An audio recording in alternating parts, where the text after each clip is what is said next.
La 19e édition du festival du bande dessinée Bulle dans le lac, organisée en partenariat avec l'Accord et RVR Radio, a eu lieu les 22 et 23 mars au lac des Sapins du Coublis à la Maison de l'Europe. Christian Besson, organisateur du festival, nous a donné plus de détails sur l'événement.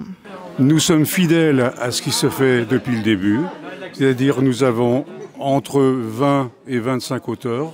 Nous avons cette année 24 auteurs pour montrer la richesse et la variété de la BD française. Dans les auteurs présents, on touche pratiquement beaucoup de genres différents. La fantaisie, l'humour, le policier, l'aventure, bref. Et on a beaucoup d'auteurs jeunesse. C'est important pour nous parce que le public du Festival de Kublis est avant tout un public familial. On reste un festival unique parce qu'on est des derniers à être gratuits et un des derniers où les visiteurs peuvent amener leur bande dessinée. L'an prochain, ça sera la 20e édition du festival. On a besoin de nouveaux partenaires. Nous en avons déjà de très importants, l'Accord en particulier, mais nous avons besoin d'autres partenaires pour que le festival de la 20e édition soit magnifique. Cette année, le festival a présenté 24 auteurs. Les visiteurs ont eu l'occasion d'échanger avec eux, d'obtenir une dédicace, un dessin de personnage ou même un portrait dans le style de la bande dessinée. Ulrich Stahl, auteur de la BD Terminal Pogo, était présent pour la première fois au festival.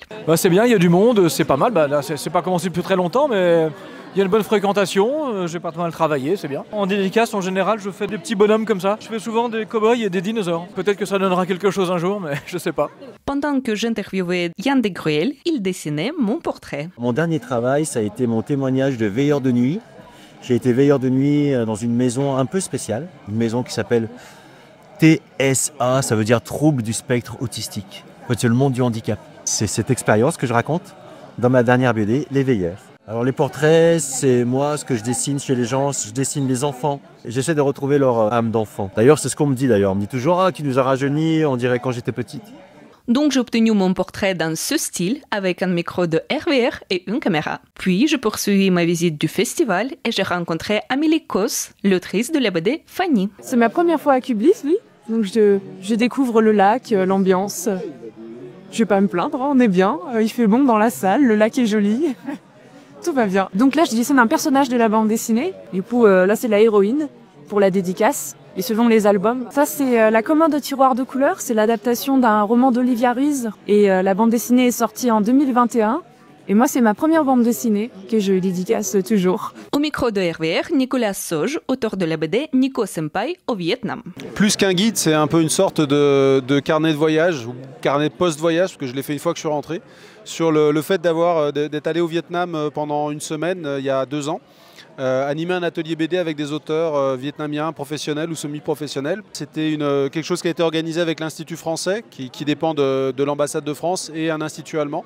Donc là-dedans, je parle de plein de choses sur l'expérience que j'ai vécue là-bas, les différences un peu culturelles et tout, et plein de trucs qui me sont arrivés, des trucs un peu mystiques, des réflexions sur qu'est-ce que c'est aussi qu'être auteur, qu'être enseignant. Au total, le festival a accueilli 1273 visiteurs le week-end dernier. Selon les organisateurs, c'est l'un des meilleurs résultats. Rappelons que la 20e édition anniversaire du festival aura lieu les 21 et 22 mars 2026. La préparation est déjà en cours.